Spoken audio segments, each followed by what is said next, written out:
Bwana Yesu asifiwe. Haleluya. Namshukuru Mungu kwa nafasi hii nyingine ambayo amenipatia kuwa pamoja na wewe msikilizaji aliyeko hapa Magomeni, na wewe unayetusikiliza kutokea nyumbani au kutokea kanisani au kwenye vituo mbalimbali tulivyo navyo. Leo tuna somo zuri sana. Kama mnakumbuka, jana tuliongelea juu ya athari za unyanyasaji wa kijinsia kwa watoto na vijana, na tukaona kabisa kwamba kama wazazi tunapaswa kuwa macho kwa sababu ulimwengu umebadilika sana sana. Sasa leo nina somo zuri la siku ya leo linalosema furaha ya milele kwa familia. Furaha ya milele kwa familia. Nataka katika somo hili ujaribu kujifikirisha, yani ufikiri kwamba leo umefunga ndoa. Leo umefunga ndoa. Na napokufanya ufikiri hivi, hata wewe unayetarajia kwamba siku moja unafunga ndoa, ufuatane nami katika mfano huu. Fikiria unafunga ndoa, na baada ya ndoa unaanza safari yako katika ufukwe wa bahari ya Hindi hapa Dar es Salaam, na mwisho wa safari yako utaishia India, na safari yako hii itachukua miaka kadhaa.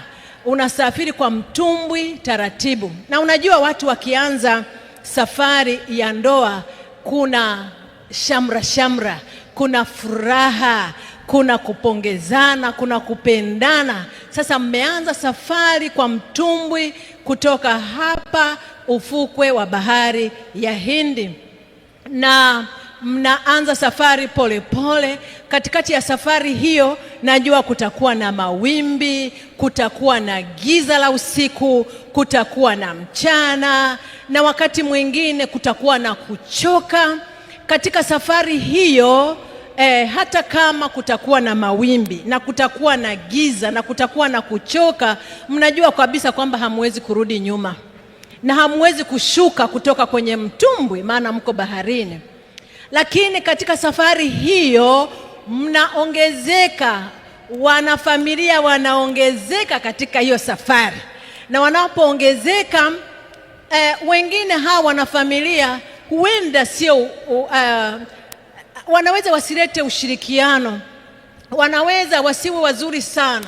Kunaweza kuwa kuna kugombana kati ya wale wanafamilia ambao wameongezeka kwa maana ya watoto. Na hata katika kutazamana ninyi kwa ninyi, mnagundua kwamba ulivyomuona ng'ambo ya bahari sivyo alivyo mnapokuwa hapa baharini mnaposafiri. Lakini hakuna atakayetupwa baharini, wote mtaendelea na nini? Na safari. Lakini inawezekana katika safari hiyo mkapoteza mtu wa familia. Kuna huzuni, kuna majonzi, na ndivyo safari katika familia inavyokuwa. Kuna huzuni, kuna kupoteza mwenzi, au kuna kupoteza mtoto, kuna kupoteza mwanafamilia. Lakini mwisho wa siku moja mnajikuta mmefika upande wa India. Mkihesabiana mlianza safari mkiwa wawili, mmevuka, mmefika ng'ambo mkiwa labda 5 au 4 au 3 au wowote ambao Mungu amewajalia. Ni furaha iliyoje ukiona kwamba mlivyoanza safari mliongezeka njiani na mmefika wote. Ni jambo la furaha sana. Na kama kuna aliyekufa njiani, unaweza kuwa na huzuni, lakini hapa safari inayoongelea ni safari ile wote tunayojua, safari ya kuelekea katika ufalme wa Mungu. Tunaanza wengi, lengo wote ni kufika bandarini katika ufalme wa Mungu.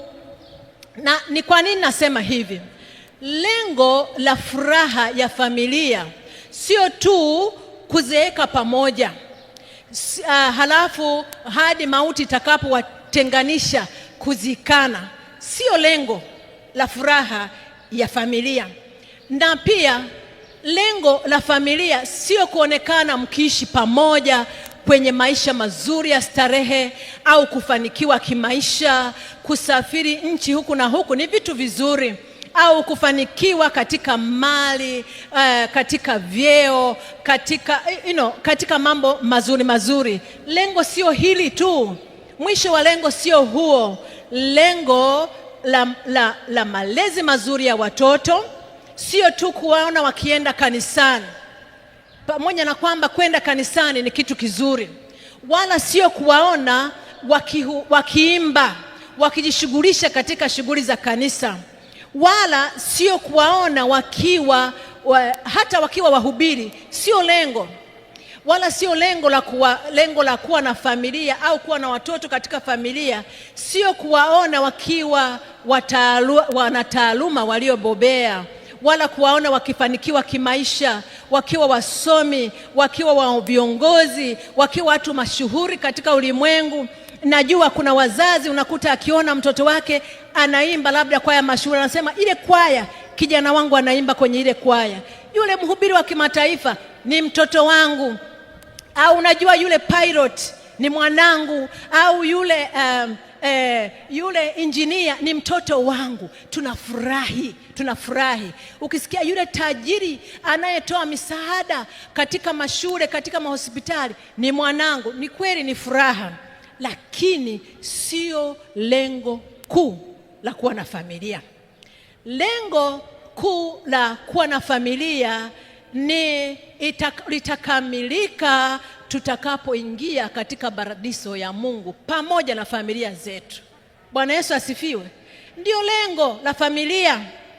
Uzuri ni kwamba katika ile safari ya bahari ya Hindi ninayoiongelea, hata kama kuna watu wanaweza wakapungua katika safari na tukawaacha pale, kwa kweli tukifika India hatutakuwa nao.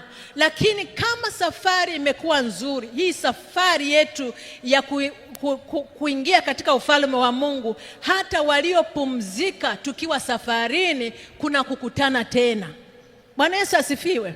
Kuna kukutana tena. Kwa hiyo familia yako ni eneo la kimishenari, ni mahali pa kutengeneza wanafunzi ambao ni wafuasi waaminifu, ili kwamba wote wale mlioitengeneza ile familia, mukifika katika ufalme wa Mungu, unapomtafuta mwenzako unamkuta, unapomtafuta mtoto wako unamuona. Ndio kukamilika kwa furaha ya familia. Fikiria juu ya familia ya Nuhu. Familia ya Nuhu, Biblia inatuambia kitabu cha Mwanzo sura ya 7 fungu la 13, inasema siku ile Nuhu akaingia katika safina, yeye na Shem na Ham na Yafet wana wa Nuhu na mkewe Nuhu na wake 3 wa wanawe pamoja naye. Unajua, Nuhu kama angepimwa kwa vipimo vya kizazi hiki, kwa kweli asingekuwa mhubiri mzuri aliyefanikiwa, wala mhubiri wa kimataifa. Maana utahubirije miaka 120 halafu uongoe watu 8? Inawezekana kuna walioongolewa wakafa, lakini walioingia kwenye safina ni watu 8. Katika viwango vya uhubiri wa kimataifa, kwa kweli Nuhu asingesimama pamoja na mhubiri wetu huyu mkuu ndugu Munene Mwangi, maana hivyo sio viwango vyake. Lakini Nuhu katika viwango vya Mungu alikuwa mhubiri aliyefanikiwa sana, kwa sababu hata kama watu wengine wote hawakumwamini, familia yake ilimwamini, familia yake ilimkubali, familia yake ilimuelewa. Na ilikuwa ni furaha kiasi gani akigeuka hivi anamuona Shemu na mke wake, anamuona Hamu na mke wake, anamuona Jafet na mke wake, na anamuona mkewe. Ilikuwa furaha iliyokamilika. Sasa bidii katika kumtafuta Mungu lazima iwe kipaumbele, ili kwamba kipaumbele cha kila familia, ili furaha yetu ikamilike. Makusudi yetu sio kuishia hapa.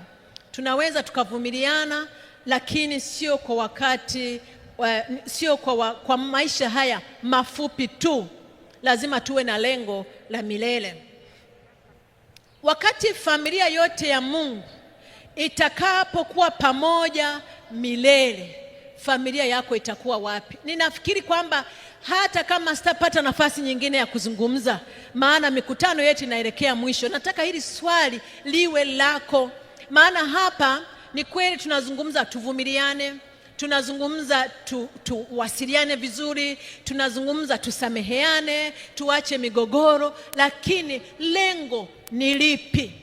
Ni kwa hiyo ni kwamba kama tulivyozungumza ni kuwa pamoja katika uzima wa milele. Wakati umati ule mkubwa wa kimataifa utakapokuwepo, kama ilivyoandikwa katika kitabu cha Ufunuo sura ya 7 fungu la 9, nasema tazama mkutano mkubwa ambapo hapana mtu awezaye kuhesabu, watu wa kila taifa na kabila na jamaa na lugha wamesimama mbele ya kile kiti cha enzi na mbele za mwana kondoo. Ule umati mkubwa, ukiangalia hivi, watu wako watakuwepo? Familia yako itakuwa wapi? Nakumbuka nilipowapatia kisa cha penguin sabato iliyopita. Uliona wakina mama penguin walipofika, walipoanza kutafuta waume zao wenye watoto, walipaza sauti na kila aliyemuona mwenzi wake walifurahi pamoja. Ndivyo furaha itakapokamilika wale watakaokutana katika makao ya milele. Na Biblia inaendelea kutuambia, kitabu cha Wakorintho wa pili sura ya 5 fungu la 10, anasema kwa maana imetupasa sisi sote kudhihirishwa mbele ya kiti cha hukumu cha Kristo, ili kila mtu apokee ijara ya mambo aliyoyatenda kwa mwili kadiri alivyotenda, kwamba ni mema au mabaya. Nilikuwa nikisoma kitabu fulani, anazungumza juu ya mama mmoja alikuwa na mume wake na walikuwa wamefanikiwa sana, wakaishi pamoja, lakini baada ya miaka kama 10 mume wake alilala akimwachia watoto wawili. Yule mama alikuwa ni mtu amefahamika sana na alikuwa mtu wa viwango vya juu. Siku moja katika serikali ya Kirumi walikuwa wamealika wana sherehe kubwa sana. Basi yule mama akaenda. Kwanza kabla ya hapo watu wakubwa walitaka kumuoa yule mama, na yule mama alikataa. Akataka kumuoa, akakataa. Lakini siku moja wakamwalika kwenye sherehe kubwa.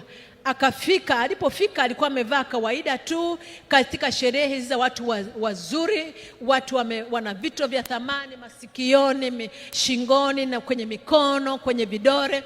Basi mke mmoja wa mkubwa akamwambia hivi, vito vyako vya thamani vimeenda wapi? Mbona huna? Huyu mama akasema hivi, ngoja nitakuonyesha sasa hivi vito vyangu vya thamani. Akaenda akamletea wale watoto wake wawili, akasema hivi ndivyo vito vyangu vya thamani. Na unajua tutakapofika mbele za Mungu atatuuliza kundi lako liko wapi? Wakina baba wataulizwa juu ya wake zao, wataulizwa juu ya watoto wao, wakina mama hali kadhalika. Na kwa hiyo sisi kama watu tunaosafiri katika familia ya Mungu tunahitaji kujiandaa kwa ajili ya furaha ya milele, kuwa na familia zetu. Na utafanyaje ili iwezekane? Kwanza, katika somo letu la kwanza kabisa tulilolijifunza hapa, tuligundua kwamba Mungu aliweka mpango madhubuti kwa ajili ya familia, na alikuwa na makusudi alipoumba familia. Lakini tukagundua kwamba Mungu ndiye anayeleta mwongozo, anatuambia familia ziendeje, zisimame namna gani ili kukidhi vile viwango ambavyo Mungu anahitaji kwa ajili ya watoto wake. Tukatambua kwamba Mungu ametuambia mambo machache nikitaja, kwamba ndoa ni ya mke mmoja na mume mmoja. Ndoa zenye mitala haziendani na mipango ya Mungu. kwamba uaminifu katika ndoa ni kitu cha msingi. Uzinzi, uongo na hali kadhalika havifai katika ndoa kulingana na mwongozo anaotupatia Mungu.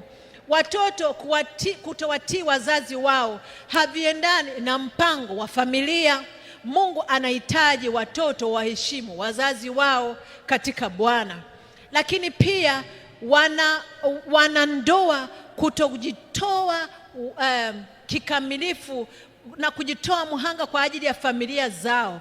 Wanaume wakiwapenda vizuri wake zao, wanawake wakiwaheshimu waume zao kama Mungu alivyoagiza, basi hatuwezi kufurahia furaha ya milele. Lakini tukaangalia kwamba katika ndoa mawasiliano yanapaswa kuwa mazuri. Wanandoa wanapaswa kusameheana, wanatakiwa kuacha mambo ya ukatili, wanapaswa kupendana.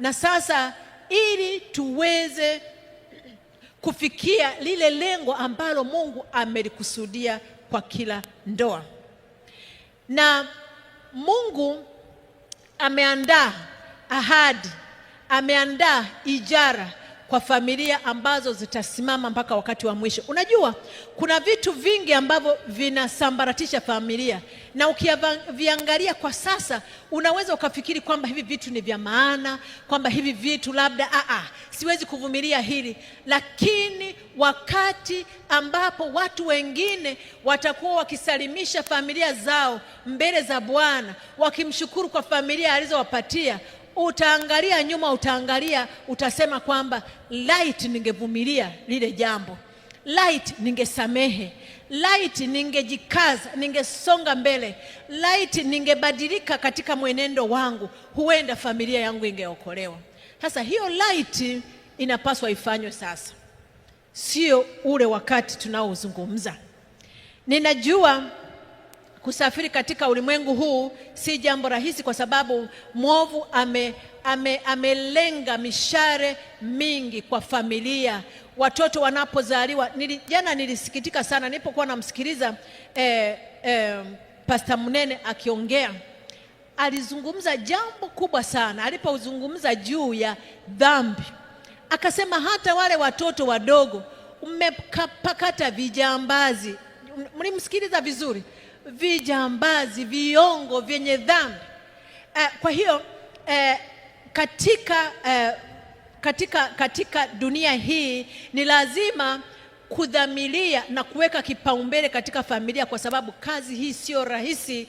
Ni wenye dhambi wanaosaidiana, wazazi ni wenye dhambi, watoto ni wenye dhambi. Sasa ni familia za wenye dhambi kusaidiana, kuongozana na kutiana moyo katika safari hii. Haliwezi kuwa jambo rahisi, ni jambo linalohitaji nguvu ya Mungu, na nguvu ya Mungu inahitaji familia zote zirejeshwe katika madhabahu ya Bwana. Nilipokuwa nikifundisha hili somo juzi ile, nilizungumza kwamba Ibrahim kama mzee wa imani aliweka kielelezo cha mkuu wa familia aliyeitakia familia yake mema. Kila alipofika, kuna mambo makubwa mawili aliyoyafanya. Kwanza, aliweka hema, akajenga hema kuonyesha kwamba huyu ni baba anayewajibika kwa ajili ya familia yake. Anawajibika kwa kuihudumia kimwili.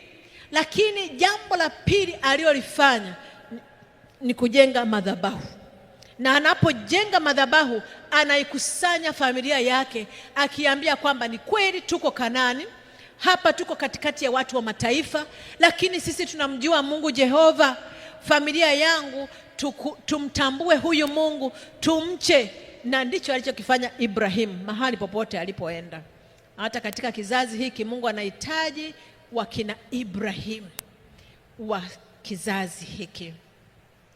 Ninapo hitimisha somo hili, nataka kufanya jambo moja ambalo labda sikufanikiwa kulifanya katika mafundisho haya ambayo nimekuwa nikifanya humu ndani, au kwa wale wanaonisikiliza mahali popote ulipo. Inawezekana wewe ni mzazi pekee, labda kwa kuachika au kwa kufiwa au kwa sababu ya uchaguzi wako au jambo fulani lilikutokea maishani. Basi ninajua zipo changamoto unazokabiliana nazo ambazo watu ambao wako kwenye ndoa wanaweza wasikabiliane nazo kama wewe. Jioni hii ya leo ninapozungumza, nahitaji kuomba kwa ajili ya hao watu.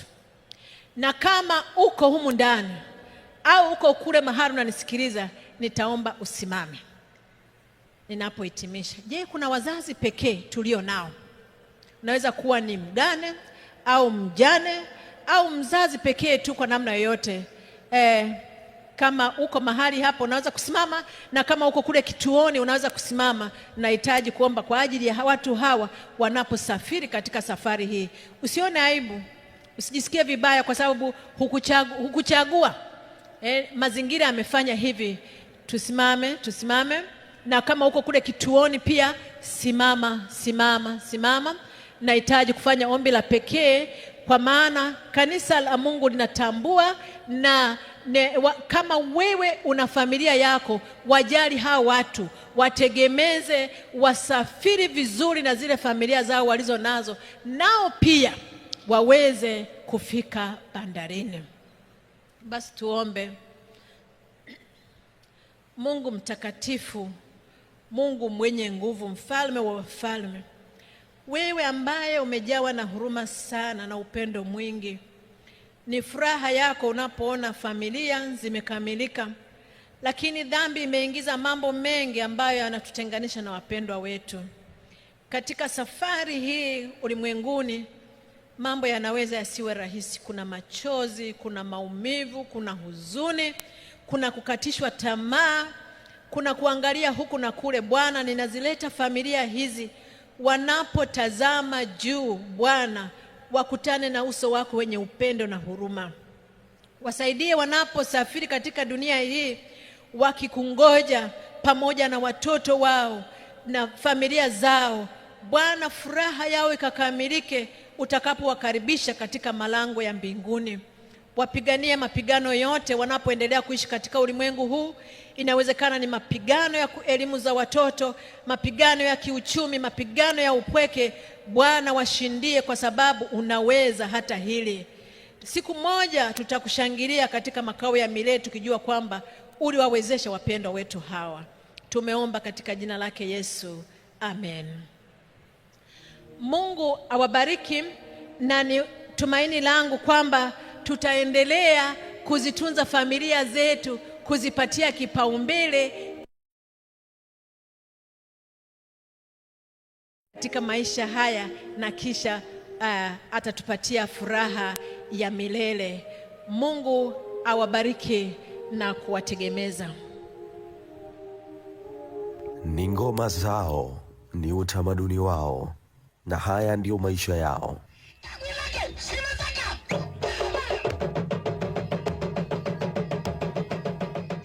Sisi kazi zetu kwa tunatumia dawa kwa ajili ya watu kuja kutuangalia, watufurahie, waje kwa wingi. Kwa hiyo tunatumia dawa ili kila mmoja wapo wavutiwe na kitu tunachokifanya.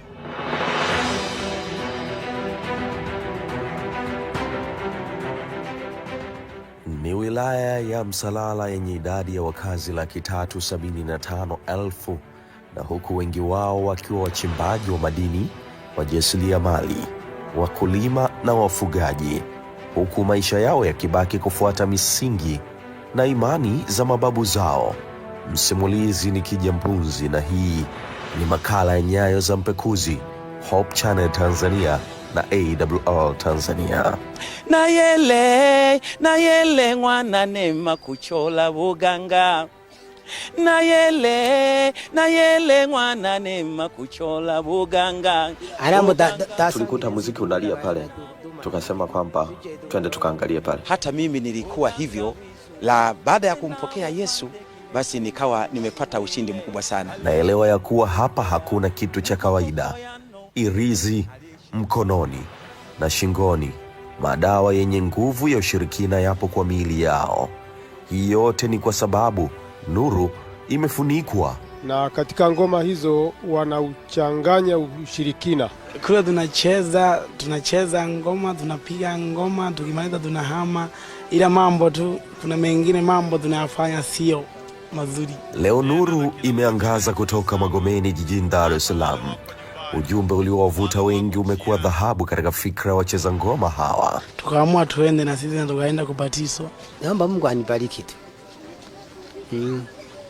Anibariki sana. Yaani yale maneno tu yaliyokuwa yanatamkwa kuhusu